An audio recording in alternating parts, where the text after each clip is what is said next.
उसे कुछ समझ ही नहीं आता है ना। हम उसे इतना समझा रहे हैं पर उसे समझ नहीं आ रही है। हम थक चुके हैं, हिम्मत हार गए हैं। अब इस तरह का हो गया है कि उससे कुछ कहना ही बेकार है। ऐसा कई बार होता है, हम किसी को बार बार समझाते हैं पर वो समझता ही नहीं है। वो मानने को ही तैयार नहीं कि उसकी गलती है, वो सुधरना ही नहीं चाहता। और फिर हमें लगता है कि यार छोड़ दो उसको, उसके हाल पे छोड़ दो। पर ये नॉर्मली हो सकता है अगर हमारा उसके साथ कोई ज़्यादा गहरा रिश्ता नहीं है, हम सिर्फ वर्क प्लेस पे जानते हैं उसको। पर ऐसा हम ऐसे किसी के लिए तो करेंगे नहीं ना, जिसके साथ हम सिर्फ रोज़ का मिलना है।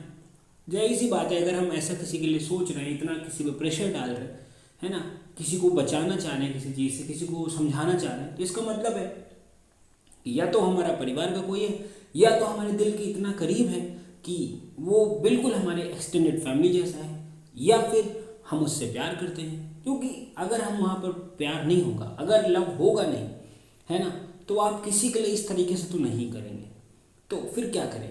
चलो, अगर इतना समझाया उसे, उतना समझाया, है ना, उसके बाद भी बात नहीं बनी, पर आप अभी भी इस कंडीशन में हैं कि आप उसको समझाना चाहते हैं, तो सिंपल सा पता है क्या करो, एक बार उसके साथ खड़े होकर देखो, देखो कि वो क्या करना चाहता है, भाई उसको मोटिव क्या है ना। थोड़ा सा उसको समझने की कोशिश करो उसके पॉइंट ऑफ व्यू से। अब तुम्हें पता है कि वो कुछ गलतियां करेगा, उसे 2 3 4 गलतियां करने दो। इससे क्या होगा, जब वो गलतियां करेगा तो उसे समझ आएगा कि ये गलतियां हैं, क्योंकि उसके रिस्पॉन्स होंगे और तुम पे कॉन्फिडेंस बढ़ेगा। एक बार जब तुम पे कॉन्फिडेंस वापस से आ गया, एक ट्रस्ट आ गया ना, विश्वास वापस से आ गया, तब तुम उसे समझा सकते हो। ये बिल्कुल कुछ वैसा है कि अगर तुम्हारे पास एक रेत है ना, और उसे पकड़ने की कोशिश करोगे तो वो हाथ से गिर जाएगी।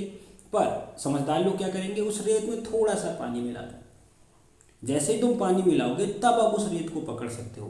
तो ये कुछ गलतियां ना यही है, वो पानी है जिसके बाद वो रेत ऐसी हो जाएगी कि पकड़ पाओगे। तुम आई होप समझ गए होगे, है ना। इमोशनली इंटेलिजेंट बनना बहुत ज़रूरी है ना। ऐसी थोड़ी थोड़ी बातों से ही हम अपने जीवन को आसान बना सकते हैं।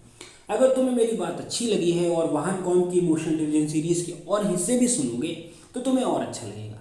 वाहन कौन की इमोशनल इंटेलिजेंस सीरीज़ तुम्हें इमोशनली समझदार बनाती है, क्योंकि हम एआई में आगे बढ़ गए पर इमोशनली कहीं पीछे छूट गए, और ऐसा नहीं होना चाहिए। तो इस सीरीज़ को पूरा सुनो और अपनी लाइफ को आसान बनाते रहो।